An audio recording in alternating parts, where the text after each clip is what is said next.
Lorsque des sociétés par actions situées dans deux pays différents transigent entre elles, les règles de prix de transfert américaines s'appliquent pour déterminer quel est le prix qui doit être utilisé pour ces transactions aux fins fiscales américaines.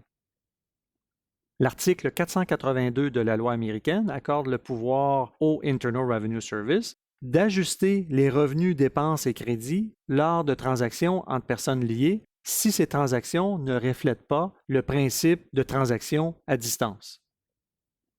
En d'autres mots, les règles de prix de transfert ont pour impact de traiter les sociétés liées comme si elles transigeaient à distance et ainsi empêcher de manipuler les prix. Ces règles de prix de transfert sont extrêmement complexes.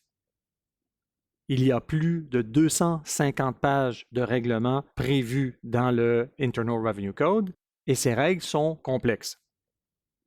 Il y a plusieurs méthodes qui sont permises pour déterminer le prix qui doit être utilisé entre deux personnes liées. La méthode qui doit être utilisée est la méthode qui donne le résultat le plus fiable.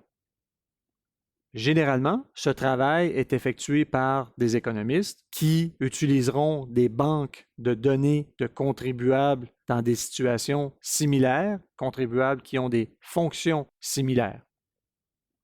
La méthode de prix de transfert utilisée ainsi que sa résultante, le prix utilisé pour les transactions entre personnes liées, doit être documentée.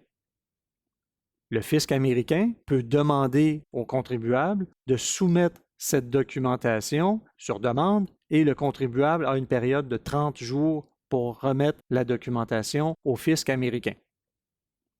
De façon générale, il est extrêmement difficile, et dans certains cas impossible, de préparer une documentation de prix de transfert en moins de 30 jours. Il est donc important de s'assurer d'avoir la documentation de prix de transfert en main à tout moment. Encore une fois, nous vous invitons à consulter votre spécialiste en prix de transfert entre les États-Unis et le pays d'origine.